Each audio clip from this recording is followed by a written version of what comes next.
नमस्कार दोस्तों।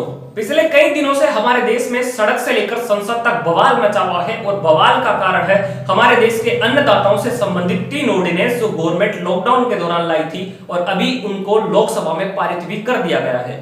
अब ये आगे राज्यसभा में भेजे जाएंगे जहां उन पर बहस होगी। उसके बाद राष्ट्रपति के हस्ताक्षर के बाद ये जो बिल है कानून के रूप में तब्दील हो जाएंगे। जहां सरकार इन कानूनों को किसानों के हित के लिए उठाया गया एक बड़ा और महत्वपूर्ण कदम बता रही है, मास्टर स्ट्रोक बता रही है, वहीं दूसरी ओर जो विपक्ष है वो इन बिलों को किसानों के विरोधी और कॉर्पोरेट के हितैषी बता रहा है। लेकिन दूसरा सिक्के का पहलू यह भी है कि जहां बीजेपी की जो सहायक पार्टी है पंजाब में अकाली दल, वो इन बिलों के विरोध में खड़ी हुई है, वहीं दूसरी ओर जो कांग्रेस की सहायक पार्टियां हैं महाराष्ट्र में हो, जैसे बीजेडी हो, टीएसआर हो या फिर शिवसेना हो, ये इन बिलों के पक्ष में खड़ी हुई है, यानी वो सरकार के साथ में खड़ी हुई है। और बात करें प्रोटेस्ट की तो वो सबसे ज्यादा दोस्तों पंजाब में हो रहा है बाकी के स्टेट्स के अपेक्षा। सबसे पहले समझते हैं कि ये बिल कौन कौन से हैं और जो इनके समर्थक हैं उनको इस बिलों में क्या क्या खूबियां नजर आ रही है, वहीं दूसरी ओर जो इसके विरोधी हैं उनको इसमें क्या खामियां नजर आ रही है। 5 जून को लॉकडाउन के दौरान गवर्नमेंट ने 3 ऑर्डिनेंस लाए थे जो अभी लोकसभा में पारित हुए हैं। वो तीनों ये हैं कि पहला है कृषि उपज व्यापार और वाणिज्य संवर्धन और सरलीकरण विधेयक 2020, दूसरा है मूल्य आश्वासन और कृषि सेवाओं पर किसान संरक्षण व सशक्तिकरण बिल 2020, तीसरा बिल दोस्तों है आवश्यक वस्तु संशोधन विधेयक 2020। अब बात करते हैं पहले नियम की। सरकार का कहना है कि अभी किसानों के पास जो अपना माल है उसको बेचने के विकल्प बहुत कम है, या तो वो मंडी में बेच सकते हैं या फिर कोई भी जो रजिस्टर्ड लाइसेंसधारी होता है उसके पास बेच सकते हैं, या तीसरा विकल्प होता है कि गवर्नमेंट उनके प्रोडक्ट को खरीद ले।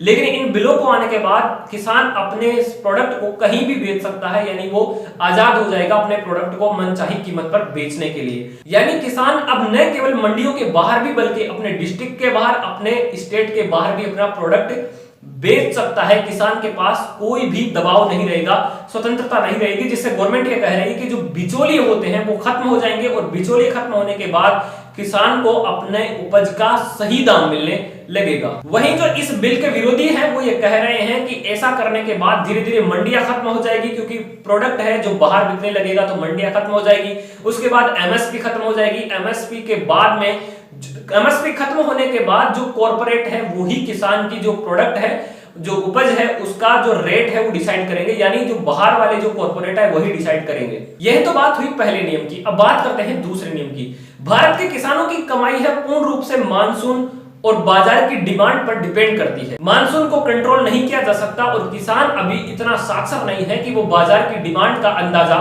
लगा सके, इसलिए खेती में रिस्क ज्यादा होती है। सरकार कह रही है कि इन नियम के आने के बाद जिस भी कंपनी से वो एग्रीमेंट करेगी उस कंपनी पर ये जो सारी जो रिस्क है उस पर शिफ्ट हो जाएगी और किसान और कंपनी मिलकर के उस प्रोडक्ट का रेट डिसाइड करेगी और उस कंपनी को बेच देगी। यानी किसान की जो रिस्क है वो कंपनी उठाएगी, अब किसान के पास रिस्क नहीं है, ऐसा गवर्नमेंट तर्क दे रही है। इस नियम के जो विरोध करने वाले वो ये कह रहे हैं कि इसमें रेट डिसाइड करने का कोई क्लियर मैकेनिज्म नहीं होने के कारण जो कॉर्पोरेट है वो किसानों का शोषण करेंगे, क्योंकि किसान इतना समझते नहीं है। और किसान संगठित नहीं होने के कारण अगर कॉर्पोरेट और उसके बीच में झगड़े की नौबत भी आती है तो वो किसान कॉर्पोरेट से कभी जीत नहीं पाएंगे, क्योंकि हमारे देश का जो सिस्टम है वो किसानों की नहीं सुनेगा बल्कि कॉर्पोरेट्स की सुनेगा, यानी पैसे वालों की सुनेगा। यह भी किसानों के लिए बड़ा नुकसान हो सकता है, ऐसा विरोधी कह रहे हैं। अब बात करते हैं तीसरे नियम की।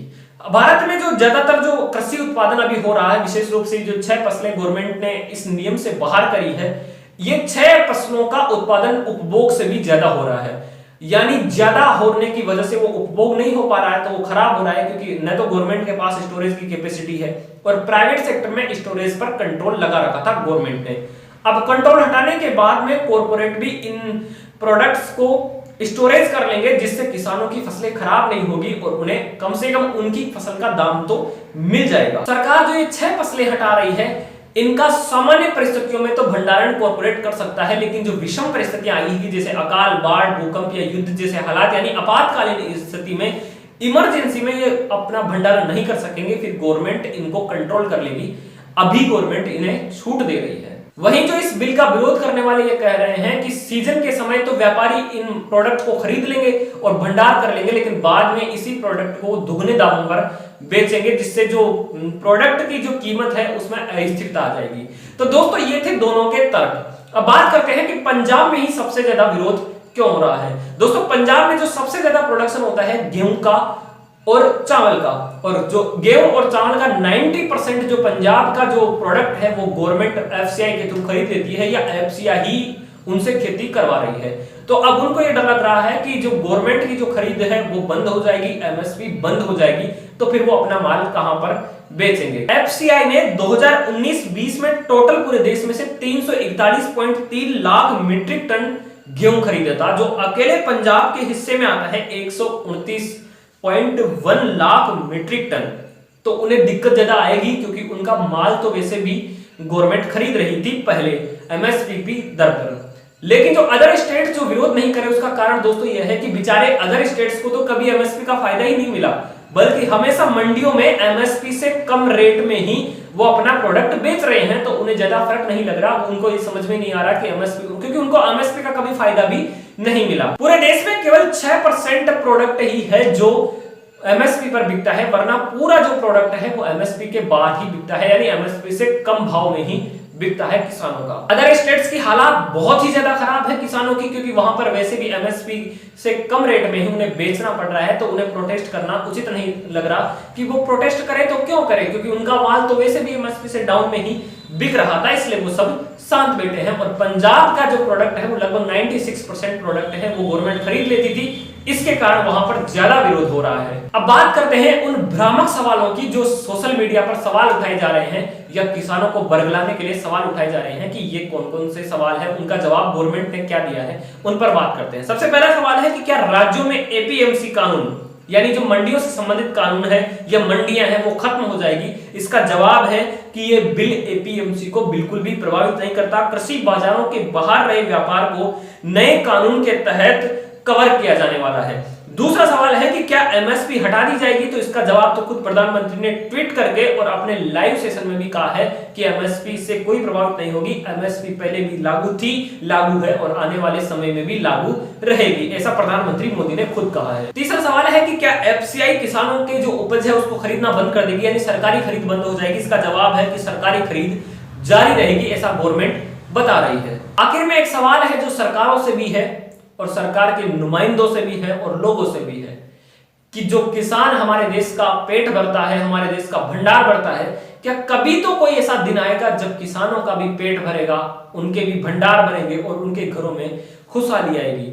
आजादी को लगभग 73 साल हो गए, लेकिन अभी तक किसानों की हालात 3% भी नहीं सुधार पाए हैं। हम किसानों के जीवन में कितना बदलाव आया है एक उदाहरण से देखते हैं। 1970 में गेहूं की रेट थी लगभग 76 रुपए प्रति क्विंटल, जो 2019 में बढ़कर हो गई है 1925 रुपए प्रति क्विंटल, यानी उसका उत्पाद केवल अभी तक पिछले 40 साल में केवल 25 गुना बढ़ा है। यानी गेहूं जो 76 रुपए किलो में बिकता था, आज वो केवल 1925 रुपए में किलो बिकता है। लेकिन इसी समय अंतराल में किसी दूसरे से तुलना करें तो हम बात करें जो गवर्नमेंट नौकरी की जो सैलरी है वो लगभग 120 से 170 गुना बढ़ी है पिछले 40 साल में। 7 वेतन आयोग बना दिए गए, लेकिन अभी तक एक भी किसान का इकोनॉमिक पर कोई भी ऐसा आयोग नहीं बना है जो किसानों की इन चिंताओं पर बात करे।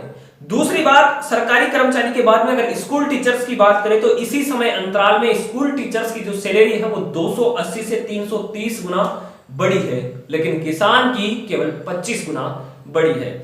अगर हम यूनिवर्सिटी के प्रोफेसर्स की बात करें तो जो 180 गुना इनकी जो है सैलरी बढ़ी है पिछले 40 साल में, लेकिन किसान की सैलरी है यानी किसान की जो कीमत है उसके प्रोडक्ट की, वो कीमत केवल 25 गुना बढ़ी है। मतलब आज भी हमारे देश का किसान एक गुलामी में जीने वाले देश से बेहतर स्थिति में नहीं है। आज भी जैसे कोई अंग्रेजों का ही कानून उन पर थोपा जाता है, आज भी किसानों की हालात वैसे ही है जैसे आजादी से पहले थी।